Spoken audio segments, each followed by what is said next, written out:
everyone. My message this morning is titled, Connect the Dots. And when you hear these three words, you might think about one of those little puzzles, you know, with the numbers, and then you connect the dots, kind of like this. There you go. Whoops, nope. Yeah, there it goes. Okay. I thought, it's not going. Anyway, and so we think about those puzzles that we connect the dots, and this particular one is a light bulb. And light bulbs are a symbol for ideas, but we can also look at them like they're an example of divine ideas, which means ideas that come from God. So anytime you look at a light bulb, that can trigger something within your mind to stay open and receptive to whatever the message is that you are going to have. However, sometimes our lives look more like this one, right? It's just going, we're not connecting the dots, it's all going crazy, we're just on overload. I mean, we're not aligned at all, nothing is happening, you know, and we're not connected for sure. And it's just exhausting. It can be just so exhausting that we just feel overwhelmed. We feel like there's no symmetry in our life. But when our life has symmetry, like this one, then we can experience that symmetry, and we can feel it throughout our whole body. And when that symmetry happens, isn't that a cool thing? Don't you love this? Yeah. And that's the way our life should be. It should be that total symmetry that we have. And that's when we connect the dots. And the dots are infinite. And it is this flow of energy that happens. And when the dots are connected, it switches the energy of everything. So, when we are trying to connect the dots, the questions become, what are we really trying to do? What are we really trying to do? And how can we allow ourselves to let Spirit guide us? And both of those questions are puzzling for us in the human condition. A lot of times we are in this place in our life where we can't figure it out. Don't you have moments where you think, oh, not just going in the other room and forgetting what you need to get, but you have moments where you're like, what is my life about? What am I supposed to be doing today? What is it that I'm supposed to do in the future? And when we can actually think about connecting the dots, it makes it a whole lot easier for us to be guided. And I think we all strive to implement spiritual principles and capital T truths in our lives. But it's hard sometimes, you know, because we read, we learn, we listen, and then we go forth and try to live that truth we know. And on the good days, we get excited, don't we? I like to say I feel that inner joy that just comes naturally. And that's a good thing. But a lot of times we fall short. So what power is overtaking us that does not allow us to be able to experience that? I know some people will blame the devil because it's easier to put it out there on someone else or something else. And yes, we all do it, believe it or not, because we think or say things like, this generation, whichever one you're blaming this week, doesn't know anything. Anybody ever say that? Yeah. Or we might say, why don't these people get out of my way? Anybody ever say stuff like that? Yeah. Or, what the heck is wrong with everyone? Ever say that? Yeah, I think we do. I think we've all been there, done that. And that's the thing. Blaming someone else is not the answer. It never is, never will be. It's on us, isn't it? It's all on us. We are the ones overreacting to lack. And you might say, lack? Reverend Francie, how can that be lack? It is lack. Claiming a form of lack is for whatever what we think the issue is or isn't. Because when we put it out there like this, or we blame the devil, or we blame somebody else, we're putting it out there. We're not claiming responsibility for what is happening within us. And the only thing we can change is what? Is us. We can't change anything else. We only can change us. See, lack is thinking there is a deficiency, something missing, something not right. We do that, don't we? We think that sometimes. We think something's not right, or we think we don't have enough, or something's missing. So-and-so's got this and I don't. But that's what it's about. It's not about that at all. And when we're overreacting to our own lack, then we cause ourselves a lot of turmoil and stuff. So it's important to understand this. And if we think there is something missing or not right, we are not seeing through God's eyes. God does not see lack in anything. And I like it for us to think about that because of the fact that you're not seeing through God's eyes. If you have any turmoil within you, stop and take a breath and say, wait a minute, how is God viewing this? Is that me? How is God viewing this? Because that makes a whole lot of difference if we see it through God's eyes. Because God is what? Like you already said this in meditation. Good. I don't know why this is doing this, but it's annoying. Nobody likes that sound. Nobody. Now, you might be saying to me, Reverend Francie, it is so-and-so's fault. They're the ones that did that. You know, I know they did. I know they lied to me. I know they did this. I know they did it on purpose. Anybody ever say that? Oh, yeah, we say it all the time, don't we? And the problem with that is we're still putting it out there. You might as well just say you're blaming the devil for everything in your life that's bad. But if it's our thoughts that are perceiving this and we're not seeing as God sees, then whose fault is it? Our own. That's right. You see, God is only abundantly good. And the lack that we see or create is in the human condition, created outside of principle, not through spirit. So anything that we want to blame anybody else on is just the human condition. It is not who we are as a spiritual being. It is not who we strive to grow and be when we lift up in consciousness. No, it's not. And we have to think about that. We have to see how that is showing up. We cannot blame anything on others. That's right. That's what I said a minute ago. We cannot blame others for anything. And we have to keep repeating that in our minds. We cannot blame others for anything. I don't care. I don't care if so-and-so hit your car. I don't care if so-and-so stole money from you. It's still just the human condition. It has nothing to do with who we are on a spiritual level, right? Yeah, and we don't have to let it affect us. That's on them. They did it, not you.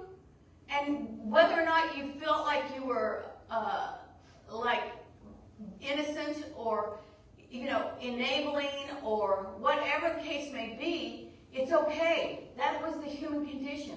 Now you can change your thoughts to thinking more in the spiritual realm of things. I'm sure you've heard the old adage, it is none of our business what others are saying or doing, but it is our business what we are saying or doing. Meaning we have to be the ones to take control of our own thoughts. We have to hold the high watch no matter what is going on. We have to, like I said, see through God's eyes so that we're not falling into that turmoil and chaos. We want to live by the capital T truth, I call it, meaning God's truth, meaning the truth that we know to be who we want to live from and how. And the spiritual principle and spiritual law of the law of mind action states, thoughts held in mind produce after kind. Everybody say it with me. Thoughts held in mind produce after their kind. And if we remember that one law, it can change so much because whatever we're thinking is going to show up. What do you want to have show up? Good. Yeah, good. We all want the good, don't we? Nobody wants bad stuff to happen. So if bad stuff starts happening, what do we need to say? Don't feel divine. Produce after their kind. That's right. You need to do the little ditty. Because the minute you do that, the minute you put it in your head, guess what? You're going to manifest something better. Think thoughts of lack, dislike, or negativity, and the results will be, our lives will be manifesting lack, dislike, or negativity. Think thoughts of abundance, love, positivity, and the results will be, our lives will be manifesting abundance, love, positivity. Isn't that a good thing to think about? I mean, and plant it in your brain, because the minute you tell yourself, oh, I'm sick, or I'm so hungry I just could die, or any of those things, those are words that you're putting out there, thoughts that you are sending through your body, energy that you're sending through your body, and you know what? We're powerful beings. We have the energy of God moving in us, through us, so we can manifest whatever it is we're saying. And if we're saying things that we don't want to have happen, then we have to change that, right? And we can hold it for other people too, even if they're not if they don't change. But in our own minds, we can change how we see them because we want to see them like God sees them, a beautiful child of God. Now, I have to make a clarity point here. Abundance is not just money. Please know that. It could be an abundance of good thoughts. Who wants abundance of good thoughts? I do.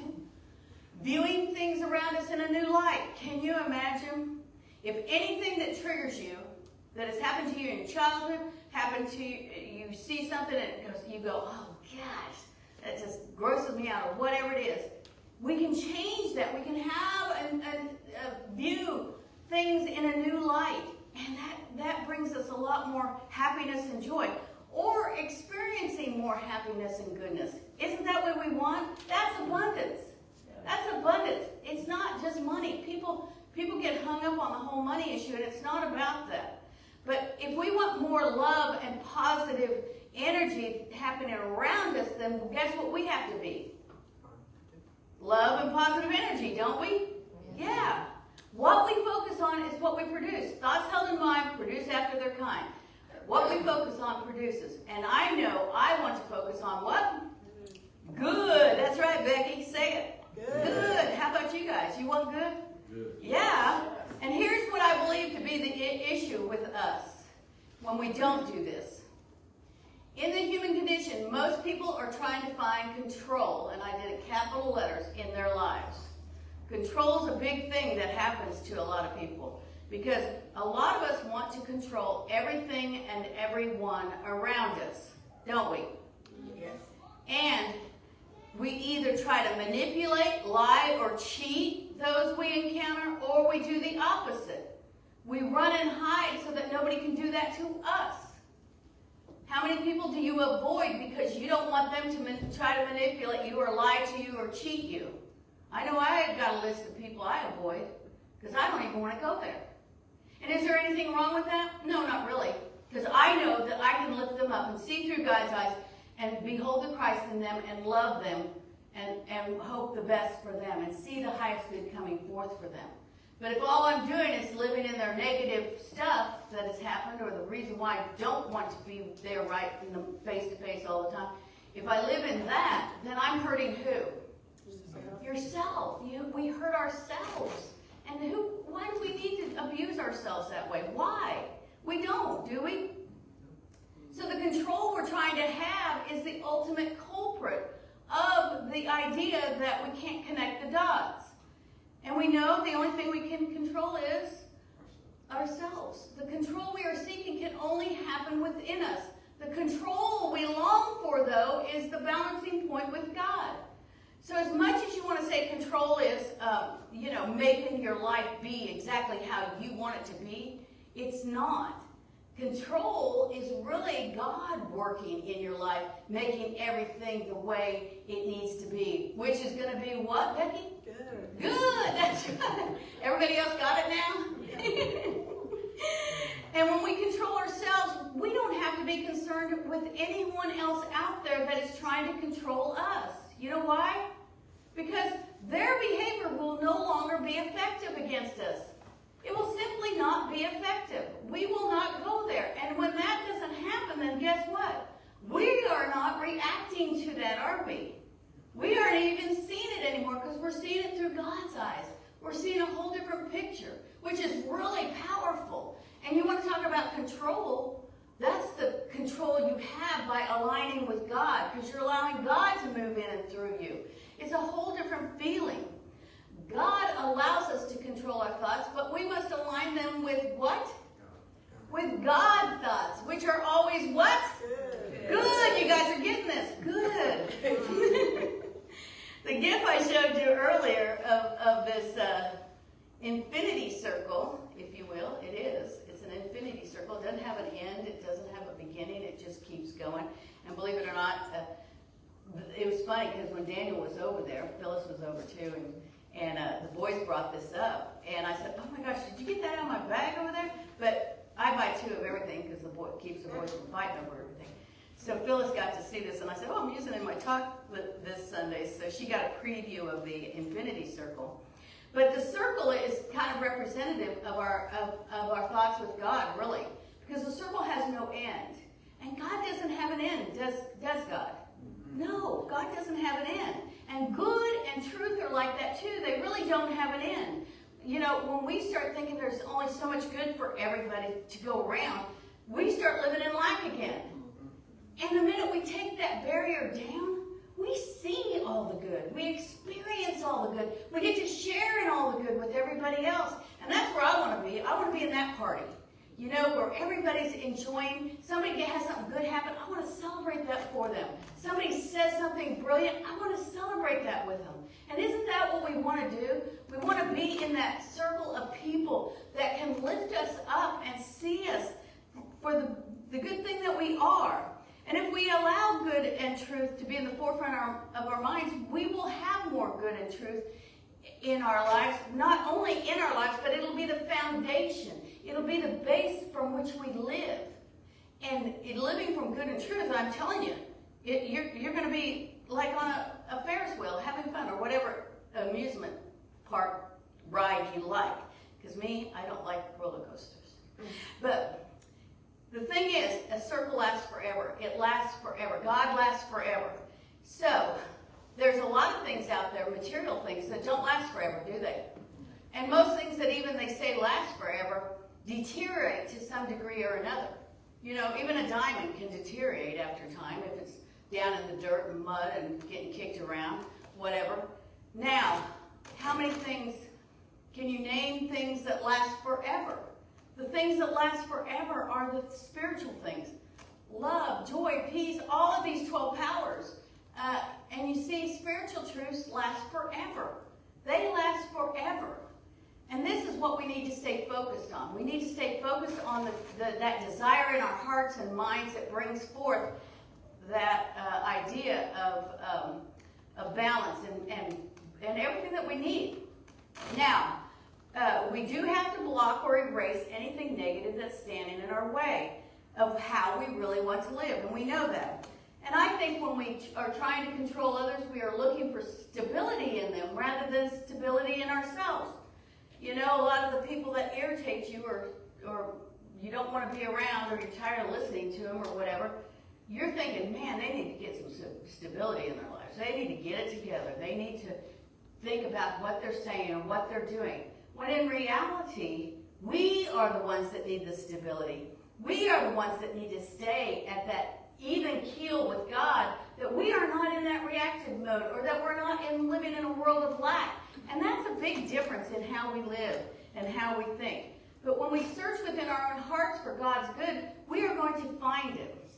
And you know, the truth is, if you are trying to have a stable relationship with somebody and it hasn't been working out, you probably never will have a stable relationship with them. So you got to let that go. But when you let it go, you don't have to let them go per se in your prayers or in your hearts or the love that you have for them or whatever. If you can love them and behold the Christ in them, even when they're not around you, you're doing more service and more good than you would be if you're trying to tell them they need to go get a job or go do this or go do that. Right? And the only person that needs to be stable in this is ourselves. We need to stand on the footing that we have stability in our lives. The good and truth, capital T truth, that we are trying to live for is the foundation for how we can create stability in our lives. However, we can give everyone an opportunity, not by trying to change them, but by finding balance within ourselves. So when we find that balance, we're not going to get rocked one way or the other. We're not going to get deceived. We're not going to get used or abused. We are going to be able to stand firm. And that's huge, because balance is the happy place. If we're balanced and stable with God, that's a happy place. Balance is that spiritual steady space within our minds that can allow us to excel as spiritual beings. And when we find that spiritual balance, guess what? Our thoughts are in that spiritual balance. Our thoughts are no longer veering other directions. Our thoughts are in the idea of balance. So we can claim balance for ourselves and know that we will not be pushed away from God. It is impossible. It is impossible. From Ephesians 6:10, finally, be strong in the Lord and his mighty power. Be simple quote, and so much power in that simple quote. Be strong in the Lord. Be strong in what you know to be truth. Be strong in the idea of God in your life and the power that you obtain through that is huge. Now, there's another part of this quote that goes on in verse 13 through 15. It goes like this. Therefore, and I want to tell you this, the stuff in the parentheses is really the interpretation or meaning to the word, to the quote. Therefore, put on the truth of God, so that when the day of negative thoughts comes, you may be able to stand your ground. And after you have done everything to stand, stand firm then with the strength and wisdom, with the love of right thinking in place, and with understanding, with the readiness that comes from the gospel of peace. All of these capitalized words are divine ideas. They are the 12 powers. They are the basis that we can go to. And if I tell you that when we think of evil, we just think of that as being negative thoughts or missing the mark or something in the human condition that is not aligned with God. That's all we have to do. Just bring in, take away the negative thoughts. Strength and wisdom. On your body, strength and wisdom is in this area. It is that area within. So when they say buckled around your waist, you know that you can activate the power of strength and wisdom through God, and that's what the waist is all about. I think a lot of times too, now that we have learned how much stress affects our belly fat, you can understand that if you're not making wise choices or you're not using the strength of God in your life, why that can grow, why that can be bigger than you want it to be, because it's fighting what you are really wanting in your life. So do a lot of work about wisdom, do a lot of work about strength, and it really makes a difference. And if you look at the flags, the banners, you know, that's faith, love, strength, wisdom. Those two right over there, the green and yellow. There's a little ditty there that you could read, or Kat likes to take a picture of it and read it throughout the week. And it really does help to focus on the powers. The breastplate, that's where love is based. Love is that in that breastplate of your body. And then we all know that Charles Filmer always defined righteousness not as being better than everybody else, but by choosing right thinking, by being in that place of right thinking. And then, of course, your feet are, I told you this a few weeks ago, your feet represent understanding. And if your feet are hurting, you're not getting understanding in your life. You're off kilter. You're wobbly. Couldn't think of the word. I can do the motion. So all we have to do is focus on, I don't know why that is. Focus on that and activate those 12 powers. That's what God gave them to us for, is to activate the power of God in our lives. You know, and then what happens is when we are ready and we find that balanced place, well, then we are ready to connect the dots. Thank you for being here today. God bless you. Okay. Why is it doing that?